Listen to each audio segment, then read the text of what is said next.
experiencia, calidade, a máis ten unha ventaxa que xa leva moito tempo entrenando con eles, non uns xogadores que chega estranos compañeiros, así que creo que é a mellor incorporación que podía facer o Racing. O 3-2 de Rubén García, o 4-2 marcado por Joselu, un partido, bueno, que tivo de todo, este gol tampouco estivo mal.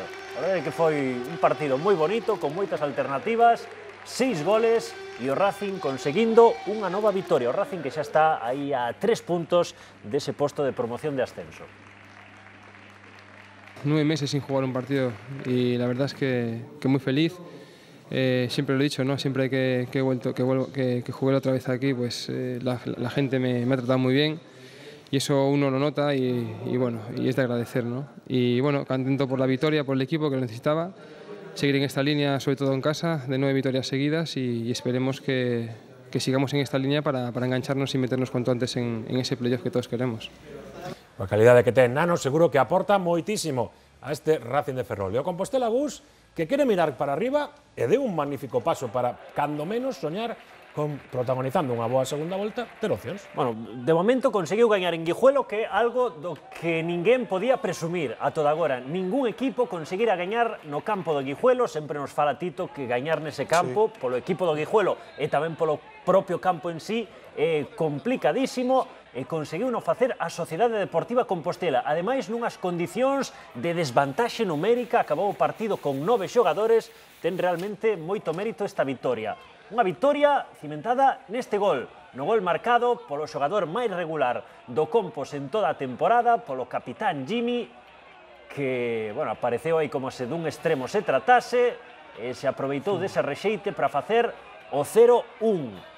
O Compos, 32 puntos, está aínda a 9 deses postos de privilexio, pero, bueno, conseguiu unha victoria. Son das victorias verdadeiras, como digo eu, son das que restas puntos a un equipo de arriba, son victorias que a pesar dos inconvintes sacas adiante e que a pesar de que estás a 9 puntos, realmente, emocionalmente, te enganchan a esa pelexia. Pois xa vimos, expulsión de Teles, igual é o peor do partido. Expulsión de Teles, expulsión de Josu, acabou engarrafado no seu campo o Compostela, incluso tivo esa boa oportunidade o Guijuelo, e na contra mesmo puido facer o 0-2 o Compostela, porque o Guijuelo tamén estaba emborcado. Mira, 2 xogadores prácticamente diante do porteiro e xogando con 9. Así acabou o partido, bueno, unha gran victoria, sen dúbida, a victoria extraordinaria do Compostela no campo do Guijuelo. Bueno, pois ata de agora repasamos eses triunfos, tanto do Compostela como do Racing. Toca agora un empate que conseguiu o Coruxo sábado ante o Lealtad en Bellaviciosa. No campo do Lealtad, un campo sempre complicado, o rival o Lealtad é un equipo moi modesto, pero un campo, bueno... En mal estado. En mal estado. E conseguiu facer o máis complicado o Coruxo, que foi adiantarse no marcador cun gol, bueno, fermosísimo, tanto no pase, ese pase que mete Moscardó, como despois no control e a definición de Mateo. E cale a pena pro Coruxo que un minuto despois de marcar ese gol acontece isto. Esta entrada de Adrián Pazó sobre Jorge Fernández. Ben descontrolado, perde de vista o balón. Sí. Sei como vedes, pode ser penalti. É penal, para min é penalti. E a pena máxima transformada por Lombán. Foi a maua pro Coruxo, dicía despois Rafa Sáez, se conseguísemos aguantar ese 0-1 igual 10 minutos, 15, estaríamos a falar de outra cousa. E o Coruxo que dispuxo de boas oportunidades, esta de Rubén Rivera. O Coruxo, o que sí queda claro é que xa se despoxou dese mal fario de non marcar gol, liberouse dunha presión, e, bueno, eu creo que é outro equipo que vai a ir en liña ascendente. Sí, despois de pasar este pico de baixo, como estén un pouco tranquilos, ten xogo, ten polivalencia, ten xente que pode dar moito, non? Pois aí temos, acabou con 10 homes por expulsión de Dani Edrera o Lealtad, acabou o Coruxo metendo no seu campo o equipo asturiano, pero ao final, empate. Y la verdad, también habíamos un poco previsto que la primera media hora se iba a poder jugar en el campo porque el balón iba a poder transitar con relativa fluidez, pero a partir de la media hora de juego la verdad es que el balón, por lo mejor tanto era por el aire, era evidente.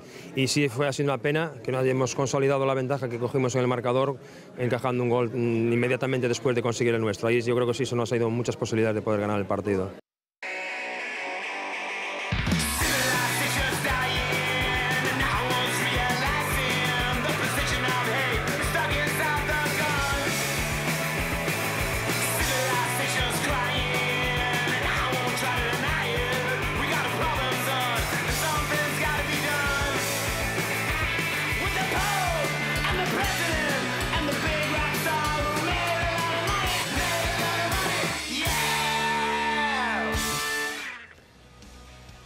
Pois veremos o Coruxo en directo vindeiro domingo a partir das 4:30 nese partido ante o Avilés. Imos coa mala nova da xornada protagonizada polo Celta B, claro que caeu derrotado ante un grandísimo equipo, Gus. Ante o Murcia.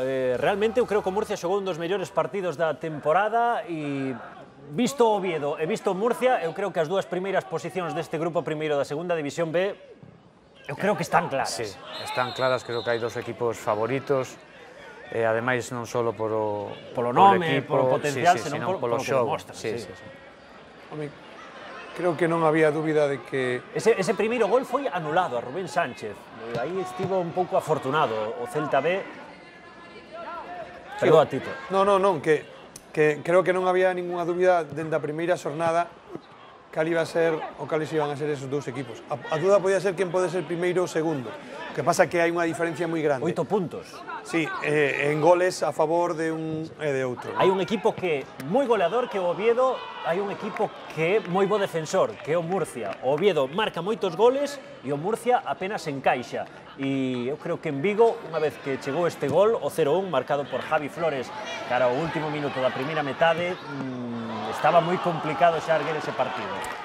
Pero defende ben e logo tamén sabe facer dano, non? Porque lle complicou moito as cousas o Celta polas bandas, foi capaz de conseguir profundidade por aí e conseguiu gañar o partido, non? Pois aí vimos o 0-2 de Gerard Oliva e esa expulsión de Borja Domínguez. Ademais xa escoitamos como sonou ese golpe e tiña moi mala pinta a lesión de Rubén Sánchez, o xogador do Murcia. Agardemos que non sexa nada. Lo importante es que el equipo es un equipo siempre competitivo, es un equipo intenso, que concede muy poco al rival y después cuando tomamos buenas decisiones en ataque somos capaces de generar ocasiones. El resultado no sé si es demasiado amplio, pero sí es cierto que enfrente teníamos un buen equipo que hizo un buen partido. Imos cun empate máis para concluir, empate que saca aos Somozas deses últimos postos de clasificación por primeira vez en moitísimas xornadas. Sí, non dende o principio de Liga, porque comezara a Liga gañando aquela primeira xornada, pero dende hai moitas xornadas estaba o Somozas neses postos duros. E a ver se a partir de agora comeza... Bueno, o Somozas vai nunha clara liña ascendente e xa empatar no campo do sexto clasificado, como é o Leonesa, é un resultado que ten moito mérito. Este que vemos aquí é o 0-1 marcado por Estefan, despois dunha xogada de Eber. Gol do empate de Isaac Akeche. No minuto 15, ese lanzamento de falta, eu non sei que había aí no campo para que botase así o balón.